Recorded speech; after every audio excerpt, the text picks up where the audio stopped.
Seguramente ustedes en redes sociales han visto muchas investigaciones de nosotros, en muchas ocasiones tal vez no saben de que nosotros fuimos los autores, porque se esparce por diferentes perfiles, plataformas, páginas, pero en fin, ahora les voy a hacer una recapitulación, digamos, de las investigaciones más relevantes que han generado Algunas de mucho las más impacto, relevantes. que han generado mucho impacto en las redes sociales. La finca de Alejandro Yamatei Santa María de Jesús, los apartamentos de lujo de los hijos de Yamatei, las casas de Miguel Martínez y su familia en Bellavista, la cervecería Chapultepec, el negocio de Miguel Martínez, la corrupción que gira alrededor de la Teletón, el lavado de dinero de la diputada Shirley Rivera, las adopciones irregulares de Miguel Martínez, cómo la familia de la narcotraficante Marjorie Chacón ahora quiere vincularse al negocio de la explotación del níquel, la hija de la ministra de Ambiente que utilizaba carros del Estado para uso personal, el net center del gobierno, el crecimiento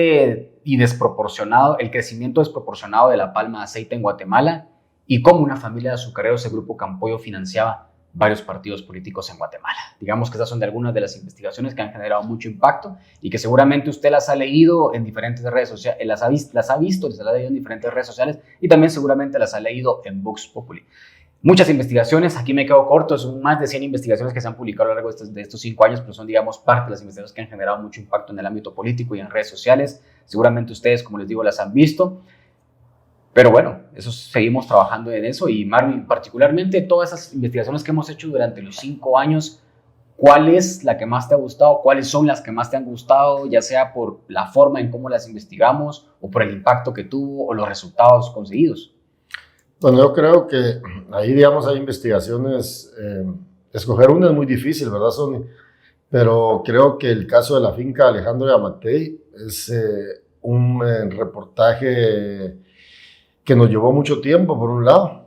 Fueron más de 6 meses de trabajo, en visitas constantes cerca del lugar, entrevistas, cruce de información, incluso fotografías dentro de ese lugar, además de entrevistas, como decía, entrevistas que nos fueron revelando poco a poco cómo Alejandro Yamatei, el expresidente, había comprado esa finca, pero que además es una finca vinculada a vinculada a su familia materna, la familia Falla, ¿verdad, Sonny? Pero es una investigación muy bien lograda, muy bien documentada a través de entrevistas, testimonios, visitas de campo, documentos y que finalmente repercutieron en la publicación de ese trabajo periodístico. Y de ahí pues hay otros temas que también son sumamente relevantes.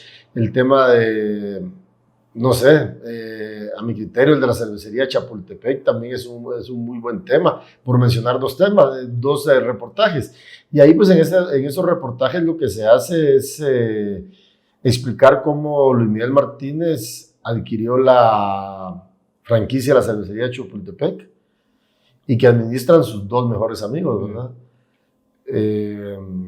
Que son José Leodoro Gatica Montúfar y Ronald Omar Ábalos Calderón. Pero es que ahí también esto involucra a otros personajes, involucra a personajes vinculados al negocio de las medicinas. Los grupos farmacéuticos que durante muchos años han financiado a partidos políticos y que después esto nos lleva a favores cuando llegan a la administración pública, claro, cuando tienen todos estos millones de recursos. Y es que aquí también encontramos datos muy interesantes, que el representante de la sociedad anónima de la cervecería de Chapultepec es una persona cuyo oficio es ser mensajero, ¿verdad? Claro, claro. Kevin Alberto Siliesa Villarán, que incluso detectamos que vive en un sector de la zona 3. En el reportaje hay imágenes, hay fotografías de este personaje. Y así poco a poco fuimos explicando en este reportaje cómo se adquirió esta franquicia, ¿verdad, Son? Claro, sí. A mí personalmente el trabajo que me gusta porque son 2 trabajos que me gustan porque se salen como de la norma. porque son trabajos que en ningún momento ningún medio de comunicación los hubiese publicado. Por ejemplo, la corrupción en la Teletón. Ahí ese trabajo que ese es un ejemplo. Un trabajo que nos tardó 6, 8 meses en realizar, estando nosotros en Costa Rica, en parte, digamos, en la primera vez que tuvimos que salir por las amenazas, un trabajo en el que también participaron los colegas Alex Maldonado y José Miguel Castañeda, un trabajo que lo hicimos 4 periodistas, y explicar cómo alrededor de la Teletón había corrupción y cómo la familia de apellido Egenberger se había enriquecido durante todo este tiempo y cómo ellos ocupaban la presidencia, puestos de junta directiva y cómo los papás habían contratado al hijo para que fuera el gerente general, dándole 40,000, 50,000 quetzales de sueldo mensual y aparte de eso le pagaban todos los viajes, le pagaban teléfono y le daban un bono por buenos resultados de hasta 200,000 quetzales.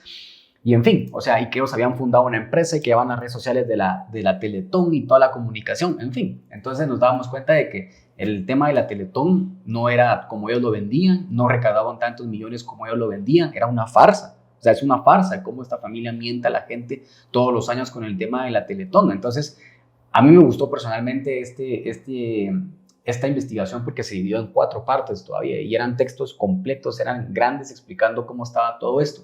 Entonces, para mí en particular, porque ese tema jamás lo hubiese tocado en ningún otro medio en Guatemala, porque la Teletón les da pauta a ellos, entonces jamás hubiesen salido estos textos periodísticos publicados en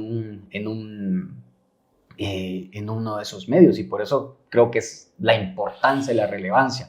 Y yo creo que otro también, Marvin, es cuando hicimos el creciente y desproporcionado la plantación de la palma de aceite en Guatemala.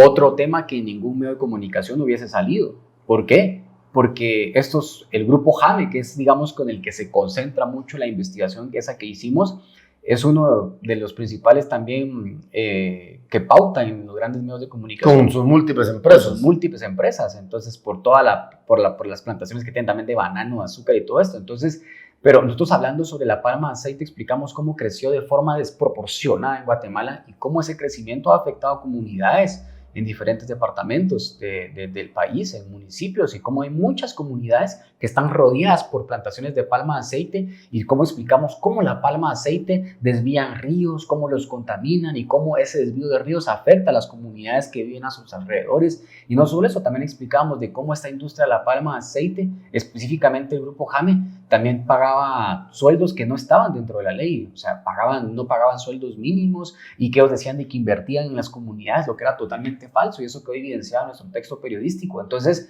ese texto también me gustó precisamente por eso, porque fuimos al lugar, vimos cómo había plantaciones de palma de aceite en terrenos que son públicos, cómo ellos prácticamente se agarraron toda una calle donde pasa la gente, donde pasaban carros, donde podría pasar la gente, y ellos quisieron sembrar la palma de aceite hasta que llegara al río, y cómo esas plantaciones de palma de aceite provocaban inundaciones alrededor de las colonias, de las comunidades que tenían a la par. Entonces fue un trabajo bastante bien hecho.